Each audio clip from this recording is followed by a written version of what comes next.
I am Count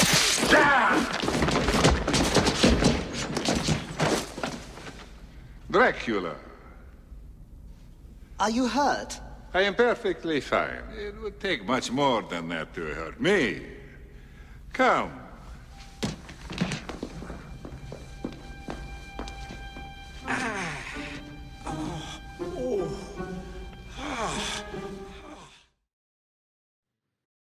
I want to suck your dick. I mean, blood. I want to suck your blood. Welcome, everybody, to another episode of Monday Morning Directing. With me, as always, I've got Ricky.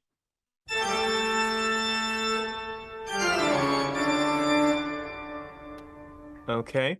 And given our little your response, and well, obviously the thumbnail, we're talking about Dracula. Similarly to our last episode on Friday the 13th, we're not going to be talking about any movie in particular, and really more talking about the IP and the ways that we would make a more modern or a new Dracula movie. We both have some different experience because unlike the Friday the 13th movies, there's not really one series. There's a bunch of different interpretations of the Dracula story. Of course, you know, the book, the various movies, even some TV shows, and some of them we've seen, some of them we haven't. But that's one of the things about Dracula as a character is that because he's such an old character, there's been dozens and dozens and dozens of versions of him. Some are good, some are not so good. But yeah, so I think the first thing that I want to get very clear right off the bat is for me in a Dracula movie, Dracula has to be the villain. You can't have a Dracula movie where Dracula's a good guy. Yeah.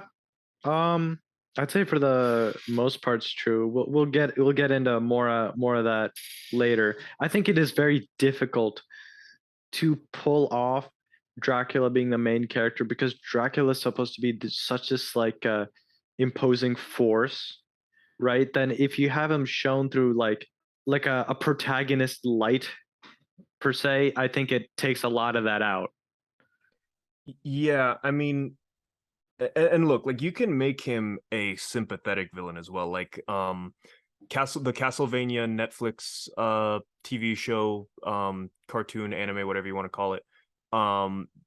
In the very first episode, which in my opinion is the best part of that entire show, you know, they make Dracula out to be sympathetic, right? Like he's not evil per se, but he does certainly overreact a bit because you know they kill his wife, and then they burn her as a witch, and then he's like, I'll give you 1 year, and then shit's about to go down.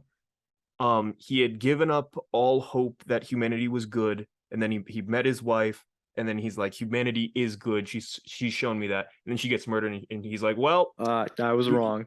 Yep, humanity is terrible. I gotta wipe them off the face of the planet. And it's not so much that he's like trying to kill the vampires, but obviously with no humans to feed from, the vampires will stop. And he doesn't care. You know what I mean? He's so overcome with rage that there's nothing that would stop him from eradicating everybody.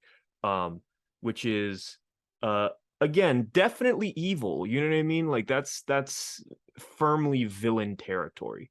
So like I don't mind making Dracula sympathetic, but he's got to be a villain because the point of vampires in general is that they're evil, right? The entire point of like the religious symbolism with vampires is the idea of the quote unquote like good holy symbols versus the evil unnatural undeath of the vampire, right? And you know, as much as there's been a lot of like modern vampire things, most notably I think Twilight, where vampires are not evil necessarily.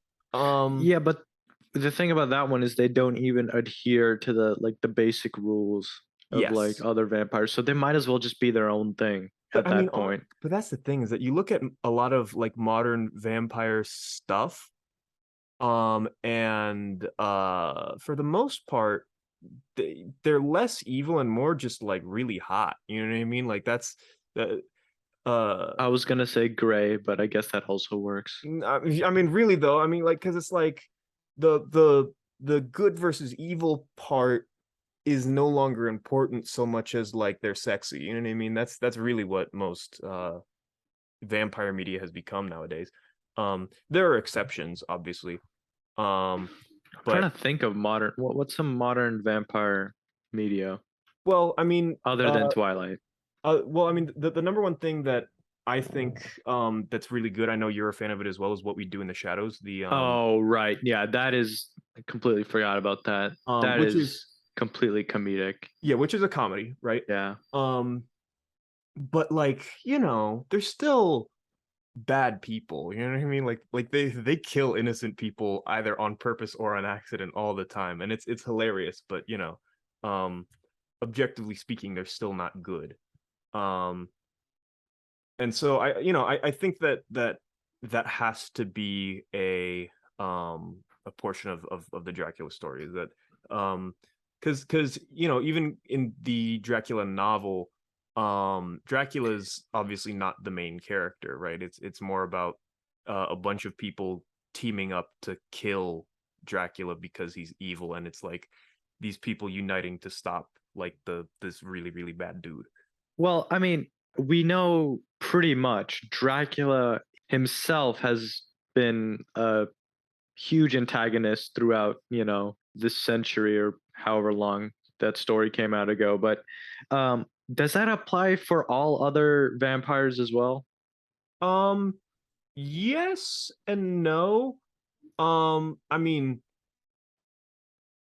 like are you talking about like do all vampires have to be evil? Is that what you're asking?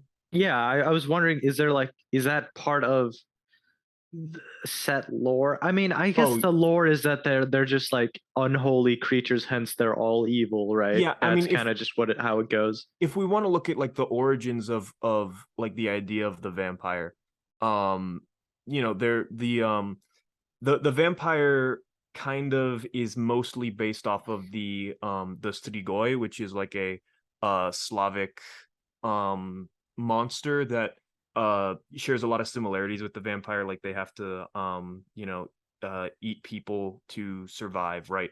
um and you know, they come back from the dead, and there were a bunch of stuff where, like, you know, people would put stakes in them to make sure that they wouldn't get up, and garlic and, you know, all that, and so that's where all of that comes from. But then, you know, you take the unholy monster of the strigoi, and then the thing that Dracula does, and other vampire stories too, like Carmilla is the other novella that came out around that time. Like Bram Stoker, his book was the most famous and the most influential, but he was not the inventor of the vampire. Um, Did you say Carmilla came out first? I believe it came out first. I could be mistaken, but it came out around the same It time. is like semi-biographical, right? It's based off an actual countess, right? Vaguely, it was I could be mistaken. I've not fact checked this, but I believe it's loosely based off of Elizabeth Bathory, who was the Hungarian countess who was known to like supposedly she killed a bunch of peasant girls and would bathe in their blood to stay young. Oh, that's where that Venom song comes from. Yeah. There's also a ghost song. You know, Elizabeth is that's all about Elizabeth Bathory. Hmm. There's a death metal band called Bathory. It might be black metal technically. Don't get me started on metalheads, but you know, but I if I'm not mistaken, Carmilla is loosely based off of Elizabeth Bathory. In the same way that Dracula is vaguely based off of Vlad Vlad Tepes. Tepes, right? Yeah. Um, and but again, it's very loose.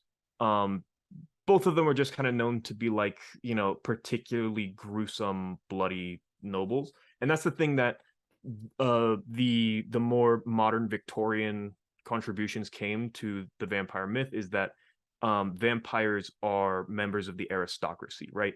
And one of the themes that you see in a lot of early vampire fiction is obviously the elephant in the room is that Dracula is, as a novel, it's pretty xenophobic.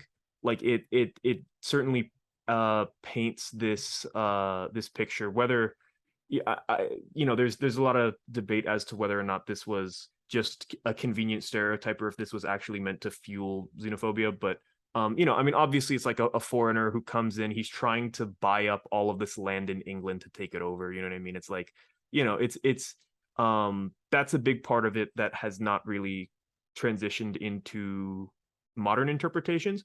But the big thing that has I think been much more long lasting is the idea that of the vampire is this aristocrat who is so willing to sacrifice literal human lives just so that they can live forever, right? That's the whole reason why they drink blood, because it's we were talking about this before about like why would anyone want to become a vampire? Well, I mean, it's technically eternal life, you know what I mean? But in exchange, you have to drink the blood of innocent people all the time. Kind of reminds me of what Bela Lugosi Dracula says to Van Helsing. It's like, you are very wise to have only lived one lifetime. Mm-hmm. Like I dug that line. I thought that was a really cool line. The original Universal Dracula from 31 is superb. It's so good. Bela Lugosi makes that movie for me. Don't get me wrong, I think I believe I can't remember the guy's name, something Fry. The guy who plays Renfield, he also does a really good job, I think, in that movie. I also can't remember the actor for Van Helsing, but he does well as well. I mean, otherwise, it's kind of a lot of the same old-timey, I mean, because obviously movies of that time, most of the actors were used to performing in front of a theater, so they had to have these very exaggerated motions with these very loud voices, and and looking back on it today, it didn't translate so well to cinema, but it is what it is. But yeah, I mean, like and that's part of the thing with Bela Lugosi, even though it wasn't intentional. Elizabeth Bathory was Hungarian, Bela Lugosi also Hungarian, right? And obviously the Bela Lugosi voice is what we now think of as Dracula, right? Right. And but for me, I think that it's integral to like the themes behind the vampire, that no matter what you do, a vampire has to be an evil aristocrat who has no regard for human life and is so consumed with like decadence that that they drink the blood of virgins. And and that's the whole thing with like you see in all of these movies, like Dracula has various brides, right? Because he's again consumed by the decadence of sex and the sort of, I guess, medieval or Victorian version of the Playboy lifestyle, right? Yes. And yeah, so I mean, in my mind, if you had no point of reference for Dracula before now, and you just invented Dracula and you invented the idea of the vampire, you would make him like a Jeff Bezos, Elon Musk style like mega billionaire. You know what I mean? Yeah, I think Dracula, what Dracula, how he stands out from the other classic Universal monsters is that he's like a refined individual. Right. He's also like he can speak coherently. You can have a conversation with him. Right. Um, And and therein lies the evil, right? Because he's he charming and he's deceptive and he's able to, exactly like whereas every other creature is more outwardly scary, demonic looking. mm, However, mm, this guy's a much more subtle. way, which honestly, now that I think about that more, I could totally see that xenophobic point of view that Yeah, you mentioned earlier. I was like, it's well it's I don't want to say well documented, but it's it's understood, you know what I mean? It is what it is for, for the time, right? It's something that obviously hasn't really translated into the idea of vampires now. Although, I mean, there is still sort of that stereotype of like the mysterious Eastern European dude, but like, for the most part, it's less outwardly xenophobic, you know what I mean? Which, I think is a good thing, because it doesn't really contribute anything, you know what I mean? And so uh but yeah, like the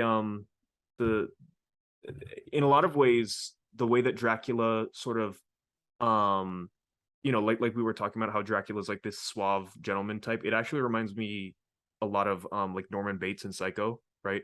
right, Like that's the whole thing. That's what makes it so scary, is that you would never know that it's a blood-sucking monster. right. I think I think movies like Bram Stoker's Dracula, or Bram Stoker, sorry. Stoker, yeah. Uh, Bram Stoker's Dracula. Anyways, Bram Stoker's Dracula. I think they kind of approach it slightly different because of Gary Oldman's initial appearance. You already know this Right. dude is not from this world. Well, he is from this world, but unholy in certain senses. They go at it from a much different angle than I think the 1932 Dracula does. In the Well, sense oh, go ahead. in the sense that Renfield, he comes to the mansion, it's all torn down, and then there's this fine looking gentleman here. Whereas in this movie it follows Jonathan Hargreaves. Harker.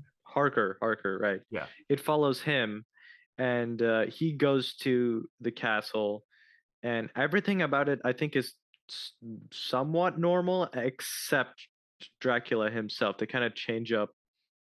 Well, and that's one of the things that actually a lot of the things, especially very early on in the movie, a lot of it is very similar to Nosferatu, which is um the earliest surviving movie about Dracula.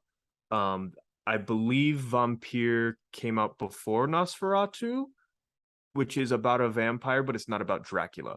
Nosferatu was originally supposed to be about Dracula. They couldn't get the rights to it, so they changed his name to Count Orlok, but they kept the story exactly the same. Is Dracula, is he public domain now? Good question. I don't know. We could Google it, I could Google and it, we but could add in the answer in post. yeah, just big text on the podcast. Yes, he is, or Yeah. something. Anyways, um, right, back to Vladdy boy here. I think generally speaking, most of these interpretations of Dracula follow the same sort of style. That Dracula, he's a charming guy, he's kind of like a very interesting figure. And then I watched, you did not watch the 2014 Dracula movie, right? Right. Which was supposed to kickstart Dark universe the from Dark Universe. Universal. Universal was trying to do whatever they did before again, but in a much more modern way. Yep. And they wanted to go through the point of view of like Vlad Tepes, the guy himself, and then be like, yeah, this guy is Dracula. Instead of it being always that Dracula is loosely based off Vlad Tepes, right? Yeah. I Again, yeah. I mean, you tell me, but I don't think that basing a movie off of Vlad Tepes would work. If you're trying to go for the supernatural angle, you know what I mean? Like he is Dracula. Yeah, I mean, I see this dude when I watched the 2014 Dracula, I'm like, I see this guy as like this is a cool movie for like how this guy became a vampire, not how this guy became Dracula. You know what I'm saying? Like, Right. it's I don't see this guy. This guy isn't like some creepy dude. He's played by like Luke Evans. He's supposed to be like a very attractive guy. You know, they do whatever they do with the Mhm. reboots. They always got to do all that shit, right? Yep. Yep. And yeah, he's like a lord of this land, and the Ottomans are giving shit. They're like, give us our tribute and also give us like 1,000 boys so we can train them and they'll fight for us. As Janissaries, yeah. Yes, I don't know anything about the actual historical context if Again, about it's loosely based off of history, very loosely, right? I mean, because that was one of the things is that I could be mistaken, but I believe Vlad Tepes was trained as a Janissary, but that's what the movie says he was trained as a okay, Janissary. I don't know yeah. if that's true. But Janissaries were taken from Ottoman vassals. They were usually like the children of noblemen, and they were uh, trained from young children to become soldiers. As essentially slaves. Right. But yeah, I I it, honestly think it's when you start like dissecting and explaining uh why a monster does what he does, it innately makes it like less scary. Um um, uh, well, l- and l- l- honestly, you don't l- need to explain it though, because it's just yeah, that's what I'm saying. You don't explain it. I think that well, inherently makes it scarier, no, but you but don't know that's why he's doing what he but you do does. know why he's doing it. He's doing it to stay immortal. You know what I mean? He's doing it to live. And he's an unholy creature who has to feed off of the blood of virgins in order to stay alive, right? It's already No, no, no. well established. That part I'm not talking about. I'm talking about in like his entire backstory. That's what I was kind of trying to refer to as like why is he the way he is, right? The Vlad Tepes backstory, at least they give, is that he finds this other vampire that's like trapped in this place. He makes a deal with that vampire that he'll turn him into a vampire so he can go defeat the Ottomans, right? And then throughout the thing, they constantly they obviously call him Vlad the Impaler. So apparently, during one of the wars, he was known for just impaling a butt ton of people. And then he's like, the reason I ransacked and I impaled one village is because they fear a monster. So if they fear a monster, I don't need to go do that to 10 others. They all know I did it to this one. And they do this like somewhat odd like humanizing angle to like what to justify what he did Yeah, in war, and I'm justify like brutal you're war crimes. Yeah. yeah, I'm like you're over explaining like all this stuff. Like it's like it reminds me of the intro to Bram Stoker's Dracula, where I think is it like vignette things they start to, is that how that movie opens up? It's kind of like weird they do weird puppetry, I think, at the beginning. I might be mistaken. It's been I a can't remember while, if I'm being 100% honest. but it's kind of like that war is very much in the backdrop, and you kind of just see the aftermath. You see like bones on stakes type stuff, and Right. that like your mind itself will be wondering, is like, okay, how did that happen? You won't really get an answer. I think that innately makes the unknown scarier. Well, Whereas like again, the thing that you have to keep in mind with that is that they were going for the expanded universe thing, so it's the origin story movie, and then yeah, you know what I mean. yeah, I So understand why they were doing that. yeah, which look Like here's the entire concept of them going for that was wrong, in my opinion. yeah. Well, Doing here's another the thing. universe. As okay, so I'm not a film historian, so I could have this slightly wrong, but to my knowledge, the Universal horror movies were essentially the proto cinematic universe.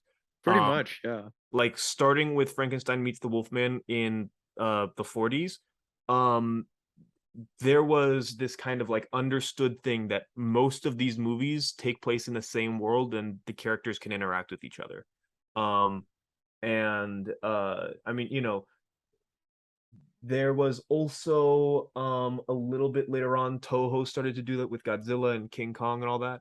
Um but yeah, I mean, so to me, on paper it makes sense that they would go back to that style of a quote unquote cinematic universe, right? Except the point is like they're now making these monsters like the main characters, Yes, which instead is of the mistake. well, I don't think that is the mistake though, because the monsters are the main characters in the original series as well. Like for the most part, with a few exceptions, um, very few of the characters carry over from movie to movie aside from the monsters. Like especially with like you look at the Frankenstein movies. Um, most of the movies follow a new doctor every time, but the monster is the same monster who they find over and over again, and they try to bring him back to life. So I think their mistake then was probably like humanizing the monsters, Well, I think or the idea trying was to make them the protagonist. I think that's a yes, better way of putting it. yes, yeah. I mean, because like the point is that especially Dracula, um, Dracula is supposed to be evil. He has to be. Yes, he has to be Um, evil. um, the the big thing when it came to some of the older Universal horror movies in the 40s was like you would have um sympathetic monsters in Frankenstein and the Wolfman who were like especially Exactly. Most sympathetic characters, from that stuff. yeah, I mean like especially Frankenstein's monster was like, Hmm. you know, he just didn't know what he was doing, you know what I mean? Like Exactly. Like he was a he was just rejected by people and they were violent towards him, and so he was defending himself most of the time. Granted, towards the later movies he just started to become more and more of like a mindless monster, but and then with the Wolfman it's like he's basically a normal guy who just has this thing that he can't control, right? Versus you take those two and you juxtapose that with Dracula, who is entirely self-centered, and it's he could choose if he was a good person, right, to uh not kill people, let himself starve and die peacefully, but instead he wants eternal life, so he has to kill people, right? um and and so I think that's one of the things that the Hammer Dracula movies, I know you haven't seen them, but and I haven't seen all of them either, but that's the thing that they do well with Dracula is Dracula is evil. Like he is full on like there's this thing where Dracula dies, so the next movie that he has to be revived. And there's like this guy who like goes through the whole ritual of like blood in the cup and like over Dracula's bones, and then he brings him back. that's And exactly what happens at the end of 2014 Dracula. Actually, you mentioned how if Dracula was a good guy, he would let himself starve and die. What he does is to fight the Ottomans, he turns a bunch of other of his friends essentially into uh vampires. They go fight him. And then it's like, okay, now what? there's one more human left, and then that's Dracula's son. So Dracula, because of his magic powers, like takes the clouds away from the sky and they all burn. That's kind of how that movie ends. But Huh. then some gypsy guy finds his bones essentially, and then pours blood in his mouth, and then he's back. That's Yeah, how that's that movie that's kind of ends. that's but like the in the Hammer movie, I can't remember which one. It might have been Dracula 1972 AD, where or it might be Drink the Blood of Dracula. It's one of the two. Um, but anywho, this guy brings Dracula back. Um, and he's like, I summoned you. I brought you back. And Dracula goes, it was my will. Like he does not care. And then if I'm not mistaken, he then goes and he just kills the guy and he drinks his blood because Dracula don't care. You know what I mean? Um, and yeah, that's the type of Dracula that I think works really well. Um, someone who's charming but that's all surface level, right? Like the textbook sort of sociopath, serial killer, whatever you want to call it. Which if the stories are true about Elizabeth Bathory in particular, how she would kill peasant girls and all that stuff. That is a very early, that's a medieval serial killer, right? She, in that case, definitely a psychopath, definitely a serial killer. Lots of similarity with serial killers as well when it comes to like bathing in the blood and stuff like that. You would have a bunch of Richard Chase, I believe, was the one who was they called him the Sacramento Vampire because he would cover himself in the blood and throw organs everywhere and very grotesque stuff. And it's like, When that's was that? that I believe it was 70s, maybe 80s. Of course it was. Richard Chase. But yeah. And so vampires are they're serial killers. And I think that's how they should be treated. You know what I mean? As just like the same sort of supernatural serial killer that like Freddy or Jason is. You know what I mean? But just more undetectable. Yeah, I think another angle, if people wanted to lean much more into sympathetic Dracula, is maybe it's a Dracula that doesn't want to die and he doesn't want to hurt people, but he kind of is forced to and is in that very, Yeah, but I don't think that sad. works though, because I because then it, because at that point, right, what you have is someone who is, I guess, well, I mean, I guess if you wanted to make it like he's just doing it for his own survival, right? right. But then I don't know. In that case, it's like Dracula's almost pathetic. You know what I mean? When we were talking about before how Yeah, that is Dracula's true. such a, He's gotta have his stature. yeah, he's such a dominating presence, and he views himself as being above everyone. And if he's so caught up in the moral dilemma of whether or not he should kill people, it's like that takes away a lot of that. And the whole thing when it comes to Dracula with like the idea of you are trying to fight evil when you're fighting Dracula. You see that Yeah. you see that a lot in I believe it's Dracula Has Risen from the Grave, where it's very similar to Fright Night, which is another vampire movie, not Dracula. But the point is you got this guy who needs to fight Dracula, right? But in the case of like Dracula Has Risen from the Grave, he's an atheist, so he doesn't, so the things that like normally work on Dracula, like the crucifixes and all that, he doesn't use right at first because he's an atheist, right? He doesn't believe. Yeah, and same thing with Fright Night. Like he in order for it to work, you have to believe, and I think that's a part of the vampire lore that I think works really well. It is this idea that you have to find faith in yourself in order to defeat evil, right? Which I think that type of story works really, really well. I think the closest I think we have seen to um a successful sympathetic Dracula, I think honestly would be Bram Stoker's. I think that's the best, and then obviously it would be followed by Castlevania's Yeah, Dracula, I right? I actually kind of prefer the Castlevania approach personally.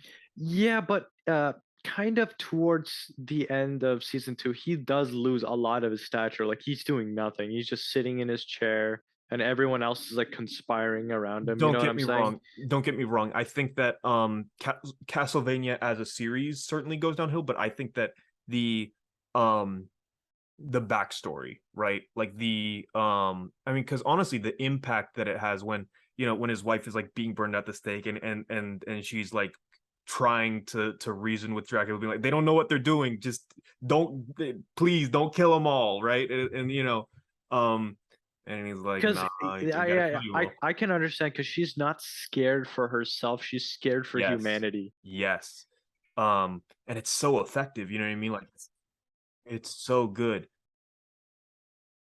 So now that we've, pretty succinctly established that Dracula has to be the villain in a Dracula movie, um, how would you go about creating like a more modern Dracula movie? Because I honestly think that the most recent version of Dracula that I would call like a true Dracula movie that I've seen is Bram Stoker's Dracula, which has been, decades already. Now, are we saying modern as in a modern interpretation, or are we just saying modern as in just a new Dracula movie? I mean, I don't think that it has to be a modern setting.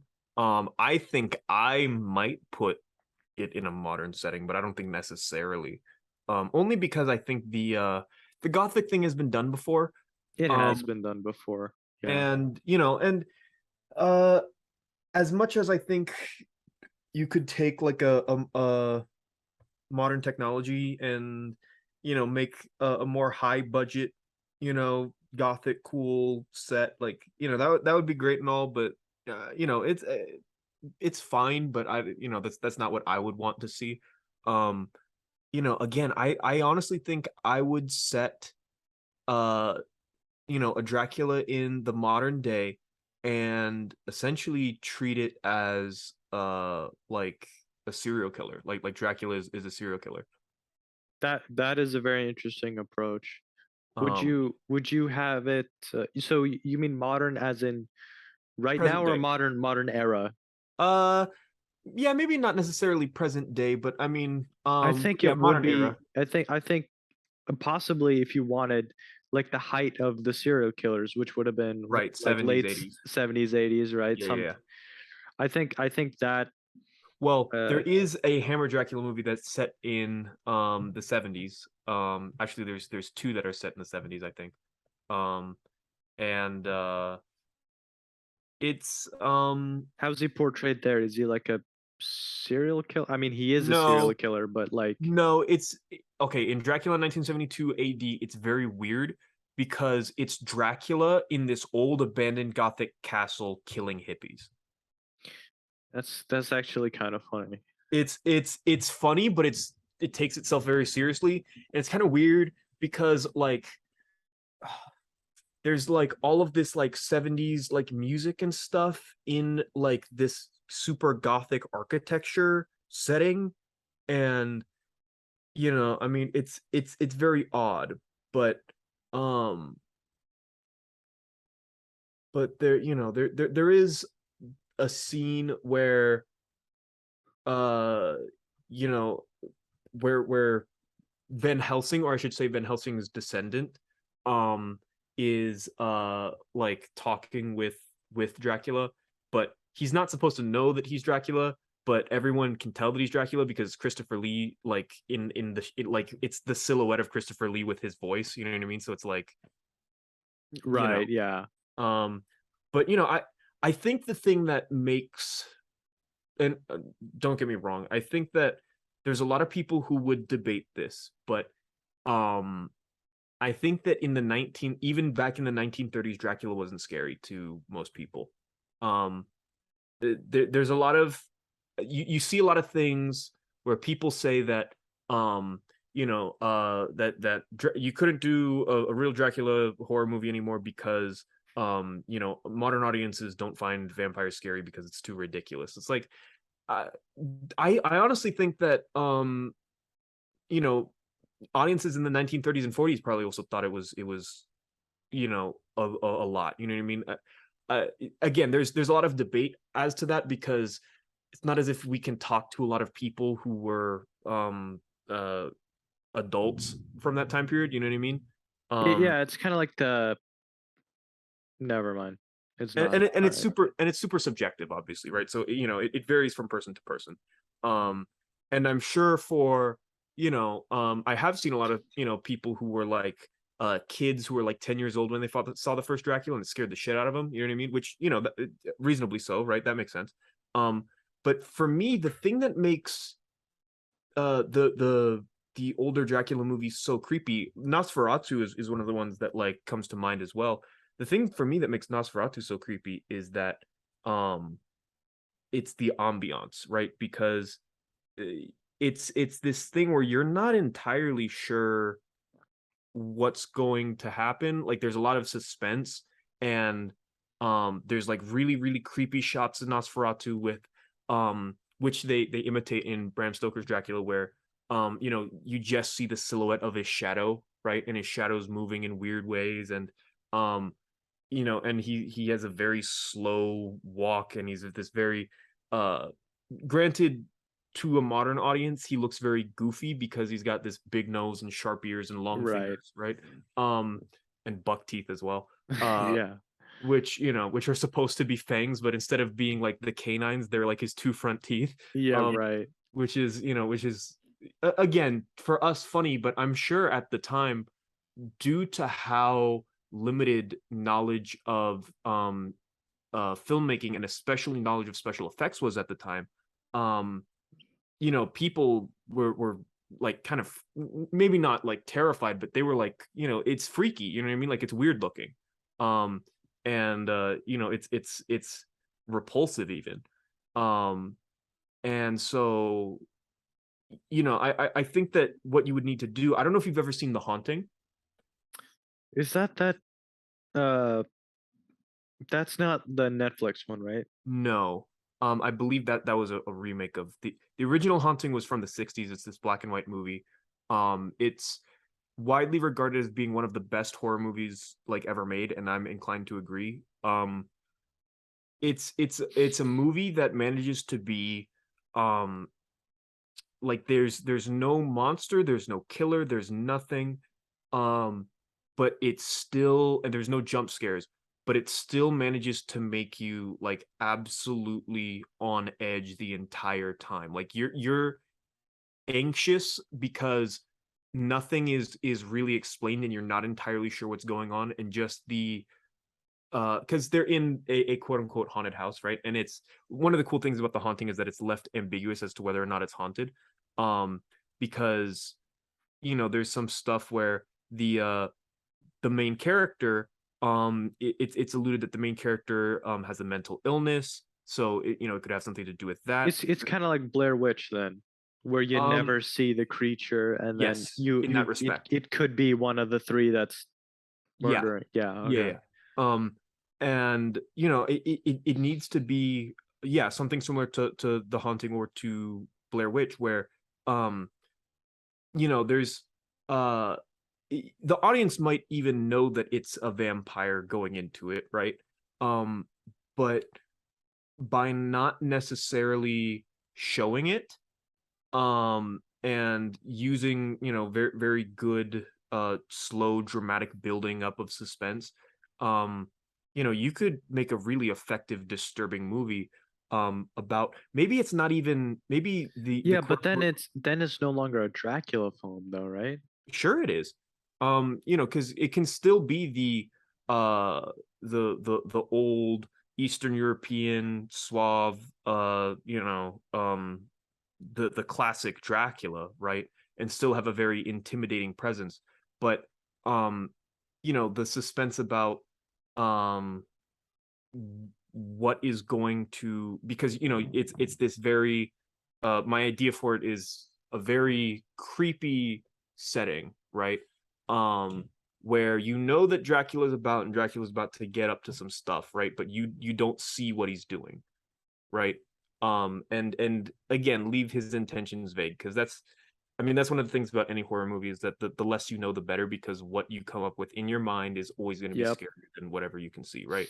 Right. um and I mean, I don't know, I might even slightly change Dracula from being a like a, you know, the classic, you know, cape and the weird, you know, the outdated garb, to maybe he's just in a suit, you know what I mean? Like he could still be, you know, this aristocratic gentleman from an established noble family in, you know, Romania, right? um but And this takes place in modern day. yeah, or near modern, you know what I mean, Okay. modern period, modern era, um like, and I mean, because again, you know, it's the whole thing that he has to be uh like this an aristocrat, filthy rich, and so decadent that he doesn't care if he kills other people to get, the things that he wants, that he craves, right? Right. And so, I think that I am actually inclined to agree with you on your idea. I think it's a good idea. If we wanted to like really modernize it, um, it could be like a person who maybe it's like an Airbnb thing, right? They go to this right, place right. and it's Dracula. Maybe he's not called Dracula, but he's this very Dracula-esque figure. He could be Mr. Alucard. He could be Mr. Alucard indeed. Because And that you always have to have that scene where they see Alucard in the mirror and it's like, oh no, it's oh no. Dracula backwards. uh Yeah, I love you, Monster House. Anyways, yeah, right. He's this kind of like imposing figure. You don't know what he's doing, what's going on in his head. And it's kind of like very weird situations with him right, throughout the movie. right. And the audience might assume that he is Dracula, but that could even be the thing too, is like maybe he's interacting with them all the time, but it's implied to the audience that that's not Dracula and that's like a minion of Dracula, right? And so maybe the guy talks about like his masters, this and that, and that, but he's Dracula the whole time and he's trying to Yeah. win over their trust, right? Yeah, I mean, and that's obviously the very classic horror movie, going all the way back to the other Universal horror movie, The Old Dark House, right, where it's just a bunch of strangers. They're caught in a storm, they go to an old dark house. That's the same thing with like Texas Chainsaw Massacre, Last House on the Left, you know what I mean? It's all the same, thing, right? It's just isolating them away from society, in like this very weird, and actually in a lot of ways that's very similar to, I believe Horror of Dracula is the first of the Hammer Dracula movies. um that is very similar, where it's a bunch of travelers who are just like in the Romanian countryside, and they're there's like this old castle, and all of the townspeople like don't go to the castle, but then they go to the castle, and then there's just like a nice dude over there who's like, here, come, come. It's I'm sure you're very tired from traveling on the road so much. Let's eat together, and then night comes, then he tries to kill everybody, right? There was a movie I saw a couple months ago called The Barbarian, and it's the premise is this girl, she takes an Airbnb, and it's on like the outskirts of Detroit, in like the very like terrible neighborhoods that you should not be in, like Detroit, Right, you know what I'm saying? right. And she takes it there, and there's a guy already at her place, and it's this weird, it's like, oh, they somehow double booked us. And for the first half of that movie, it is totally like filled with like anxiety, because you don't know the intentions of this other person at all. He's Right, being totally nice to her. He's not right, doing anything outwardly right, evil or anything like that. right, But it's like a bunch of unsettling stuff. right. And that was the basis of my idea of it being kind of like that, except it would be like that for the entire movie. Right, yeah. um and yeah, I think that if you wanted to make a horror Dracula movie, that's how you got to go about it. Right. That said, there is a soft spot in my heart for a more goofy, uh maybe even, I guess, like quote unquote action oriented Dracula movie, right? Right. um Which is kind of what 2014 Dracula is, but well, I'm thinking more closely aligned to like Lost Boys or Fright Night, right? right. Like where it's more about the hunting of Dracula rather than the being hunted by Dracula, right?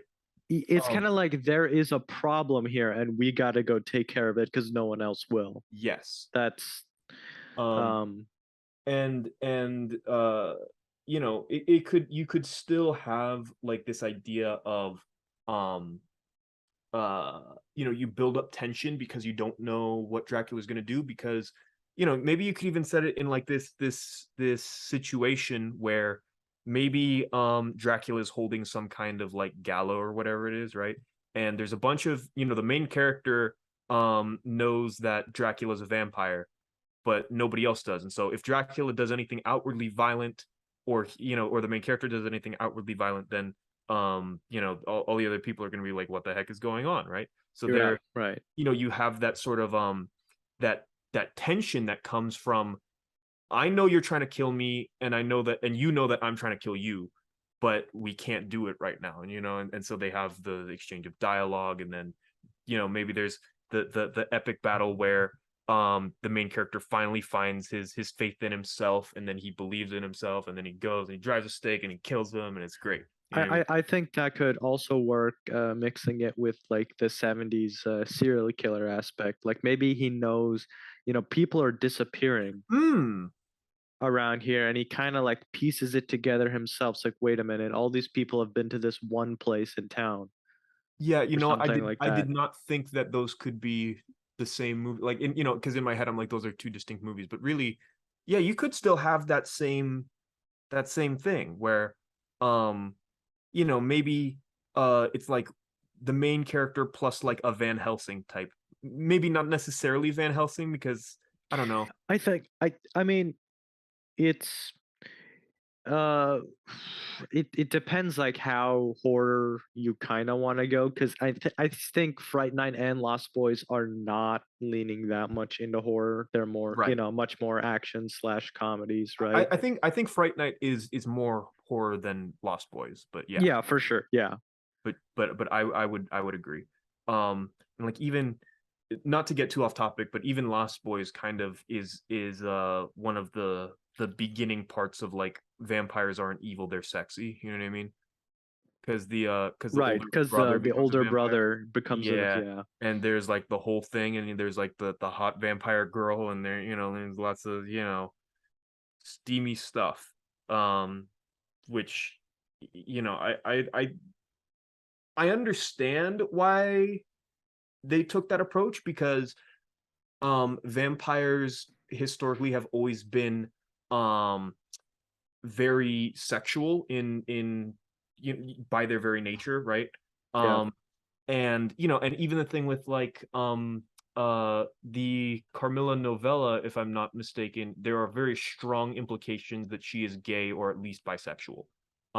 Because she does um a lot of flirting with women. Um, I mean, obviously it's to kill them, right? But there's very strong implications that she's gay. Um, and which not again, not to get too off topic, but I think that there's a lot of other um like vampire stories that go down that route of the sexuality of the vampire. That's not something that I think I would need to explore, because I think it's been done tons.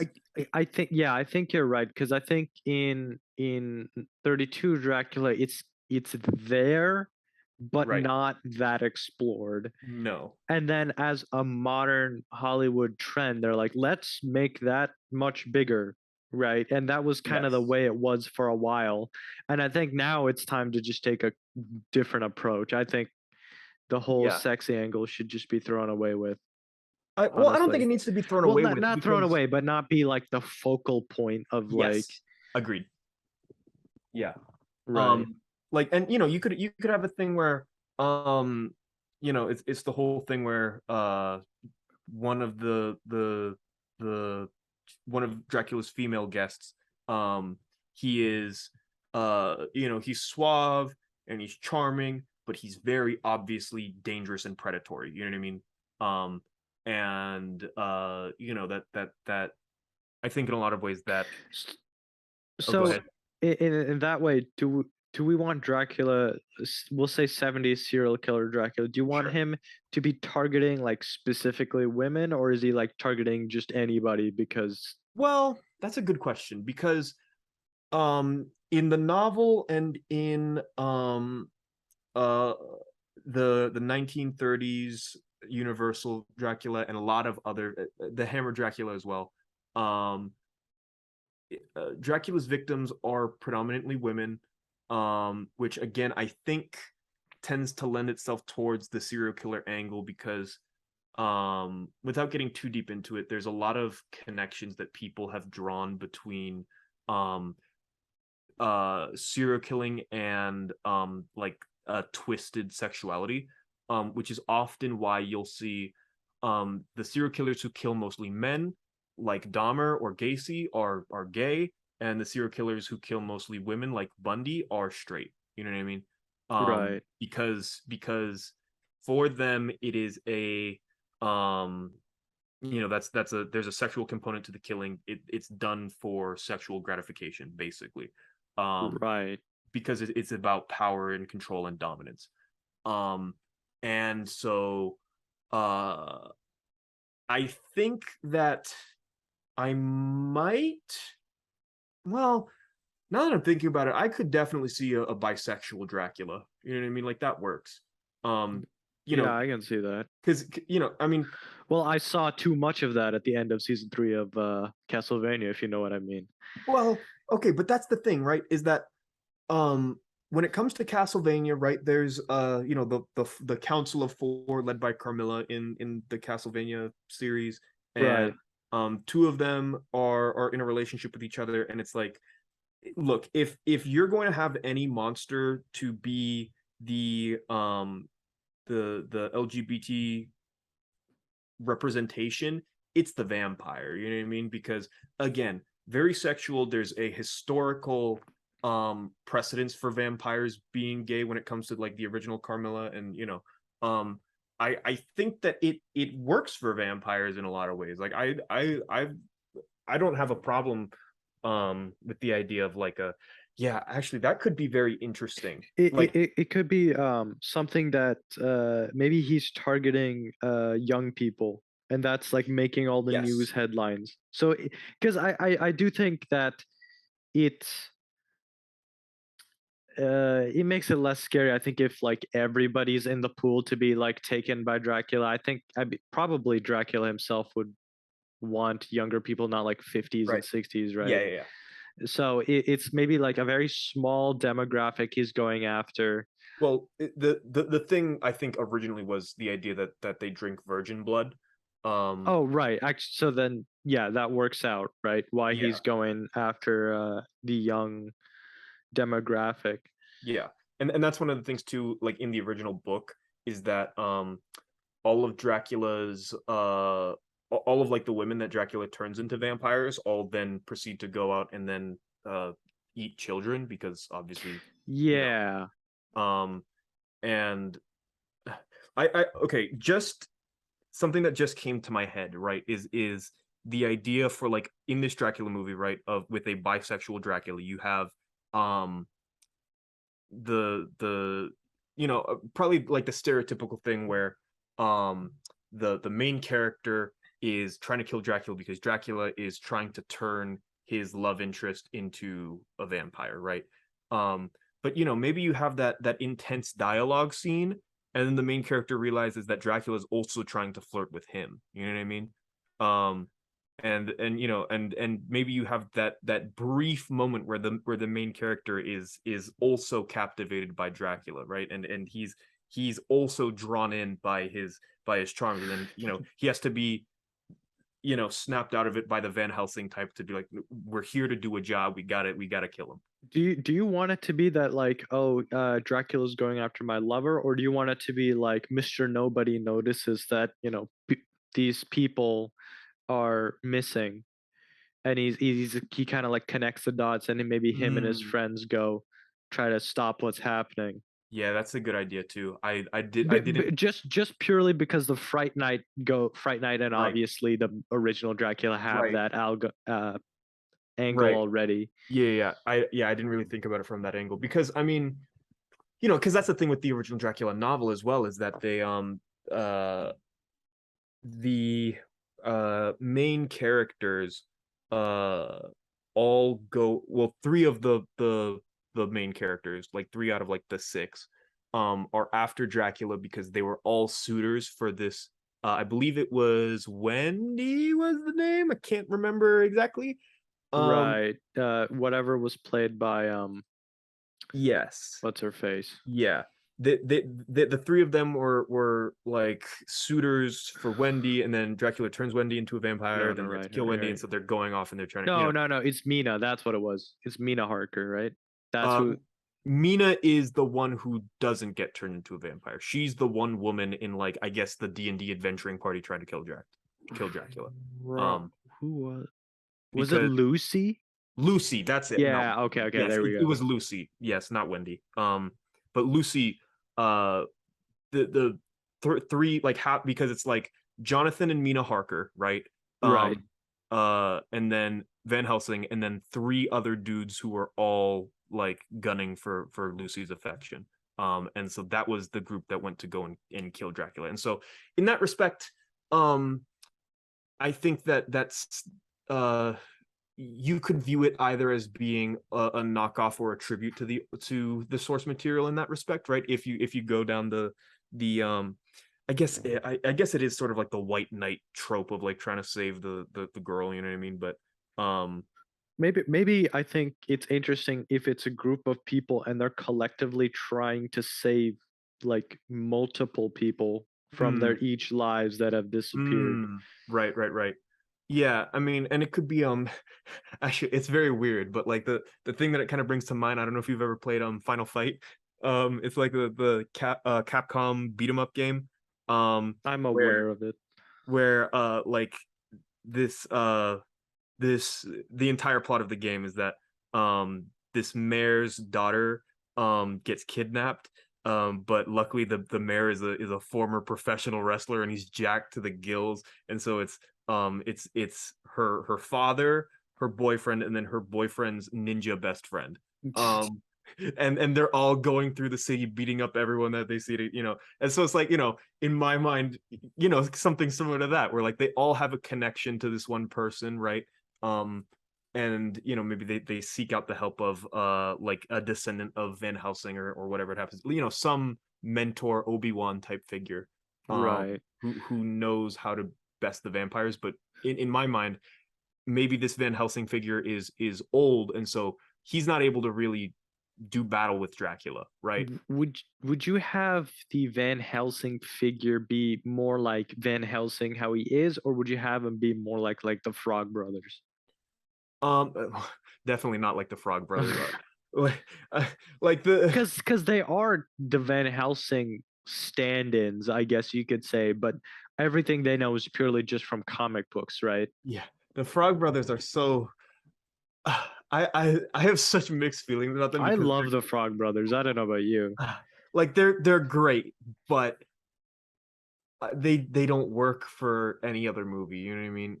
Like they work because it's a movie about a kid and they're badass kids. You know what I mean? And so it's like, Well, they're wannabe badass kids, I guess. yeah, fair enough. But and so as much as I love them for that movie, they wouldn't work anywhere else. You know what I mean? Um, I don't know. I guess at this point it might be a little bit cliche, but I do think that it should be like an old, like, proper Van Helsing type. Um, which, I mean, I don't know. As much as we talk about how these things have or haven't been done to death, I think that you can still use a lot of these tropes in a more modern version and it would still work perfectly fine. Right. I think honestly, like I think conceptually, I think we got a good movie here. Yeah. Whereas who the group is, who they're going after, I Sure. think that can all be changed around. Yep. No. But yeah, the serial killer angle, people are disappearing. Yep. Our main dude notices it, or main gal, whoever. Yep. And then story goes on from there. Yeah. So you would, in this scenario, right? Is Dracula like? Is he in like a wealthy manner? Like what is what is his living conditions like? It could be. Honestly, again, I think that it would work better if he was in an older estate, but not necessarily decrepit. You know what I mean? Not like obvious like haunted mansion type. Yeah. Yeah, okay. Yeah, like I mean, honestly, even make it like he's a Great Gatsby type. You know what I mean? Where Yeah. he's this flamboyantly wealthy individual, and you know, eh, like Yeah, I uh, get what you're saying. Yeah. yeah, and it's like yeah, I don't know. It's It's either that angle or you go where he could be one of your neighbors. Like he's a completely regular guy. right, like a nobody. But again, I think that so much of the vampire myth is predicated upon the idea that That he has to be like it's have some social power as well yeah, as his his abilities. supernatural power. Right. Yes, and that has to go hand in hand because you know the I don't know, because if he doesn't have that uh you know the social dominance and influence, it's so easy for you to just run in with a bunch of crucifixes and kill him. You know what I mean? Whereas when you are restricted by the fact that he is a very prolific and powerful individual who is also ridiculously evil, it becomes far more it becomes far more of an insurmountable challenge. Yeah, because I think you can fit in like there's social obstacles to overcome. Maybe he's a Right. respected member of the community, Right. all Yep. that stuff. Would you have a Renfield in the movie? That's a very good question. Um, I, as much as I would like a Renfield in the movie, I don't think it's necessary. Right. I Um, think that might clutter it up a bit, maybe. yeah, like don't get me wrong. I love Renfield as a character. You know what I mean? I think Renfield is such a good character. Um, you know the idea that he's just been he uh got a glimpse of what's behind the veil, and it was so abhorrent that it turned him mad, right? And that's the whole Right. thing where like, you know, he's eating spiders in an odd imitation of the way that Dracula um uh also consumes living creatures to gain their power, right? And Right. you know, I love Renfield, but I don't yeah, I think you could have him as like perhaps like he's the reason why you know some of the characters went from what do you mean he's drinking blood, like what's wrong with you, you know what I mean, to like you know they see Renfield and his stuff and it's like, oh, maybe there is something to this, you know what I mean. Would you have it just be Dracula or maybe like Dracula and a clique of couple others? Maybe. Mm, see, that's tough because you know, in a lot of media, you have like Dracula and his brides, right? And his it's usually like three women that he's turned into vampires. Um, I actually it would be kind of interesting if maybe like maybe our main guy he's looking for this girl. Maybe one of the girls turns out to be one of the brides. right. Yeah, yeah. That Well, could be interesting. I don't know. yeah. Well, because usually the point is that Dracula's trying to turn the girl into one of the brides, and they're trying to stop him, right? Um, and but I mean, and again, if you know, you could even go with the angle that he's got a harem of both men and women who he's got, you know, as minions, right? Um, and you know, you could even go the Castlevania Monster Squad route where he's got a bunch of other monsters, not just vampires, right? But I don't know. I think I would personally just have Dracula Yes. alone. Um, Yeah, actually, I mean, if we're going serial killer angle, so yeah, it should just be the lone wolf. yeah, yeah.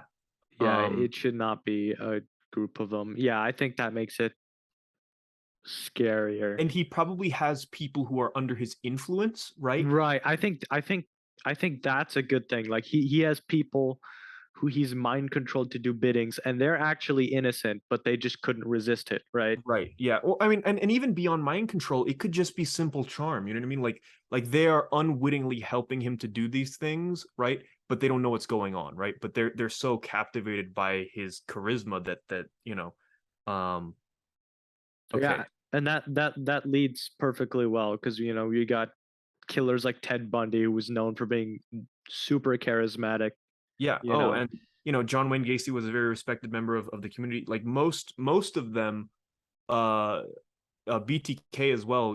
He was I believe he was like a dentist or something, but no, he wasn't a dentist. But he was a respected professional in the community. He was a church leader. He led youth groups and all this other stuff. He was a family man.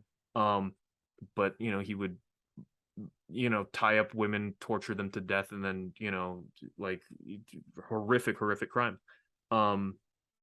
And so that is part of the serial killer, I guess, psychology, right? The idea that it's a double life, right? That you have this, because that's how all psychopaths are, is that they cover up their inability to control their own impulses with a manipulative exterior, because they don't see human beings as human beings. They see them as objects to be manipulated so that they can get whatever they want. So that's our little pitch for a Dracula movie.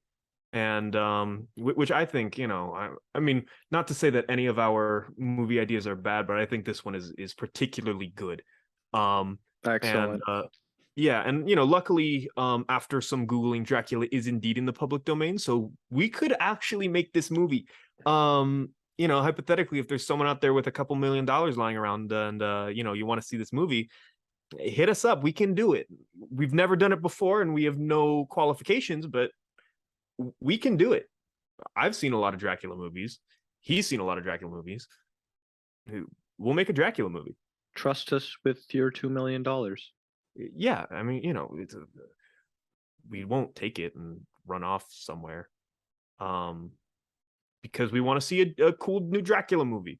But again, we're in case you haven't seen the last episode, we're going to be putting out another one of these spooky theme type Halloweeny October episodes for once a week for the rest of the month, culminating with a big one on October 31st, Halloween, which is a Monday. Yep. Even though this episode is not going out on a Monday because of me, but we're still putting it out every week, and it doesn't have to be every Monday. But thank you guys for giving us a listen. Go ahead and share us. Hopefully soon. I'm still trying to figure out the exact stuff behind it, but pretty soon we're planning to launch into Spotify. And so hopefully we get that up. If at some point you are actually listening to us on Spotify, you'll know already. Otherwise, we are failures. Yeah. Otherwise, we might do a YouTube community post or something saying that we're on Spotify. Yep. So yeah, that's Dracula. Hey, I just got this telegram. Telegram? How did you receive a telegram? You don't have telegram lines in your house? No. What is it, 1885? Well, I don't know. I guess I just live in an older neighborhood. But like, look, it's from this guy, I think Count Anal Card, maybe? He says he's gonna pay handsomely because he wants to discuss a business proposition. He says he wants to buy up a bunch of land in England, which is odd considering that I don't own land, nor do I live in England. But he's gonna pay really well. Look, he's gonna pay you $32. Well, yeah, but it includes an all-expensive paid trip to Romania. Why do you want to go to Romania? Well, I mean, it's a beautiful country, They got the Carpathian Mountains and the Black Sea, and I hear Bucharest is really nice this time of year. You don't have land in England. Why would you want to go? Well, he's offering. I figure I may as well indulge him. What do you care anyway? Look. I'm still going to be able to record the podcast. I'm just going to go and I'm going to go talk to him about some business. Give me back my telegram. Oh, I've just dropped my telegram next to this very conveniently placed mirror. Oh, perhaps you should inspect your letter to see if there's any hidden messages in there. Wait a minute. That doesn't say Anal Card. That says Dracula. Oh my God. That's such a who stupid names their name. kid Dracula? What? Absolute. That guy's probably a pedophile. You should not go to Romania. No, I don't know what I was even thinking. I mean, he gave me this seal with like a bat on it. Like that's got to be some kind of like hidden white supremacist message. I don't know what I was thinking. Absolute loony. Do not go.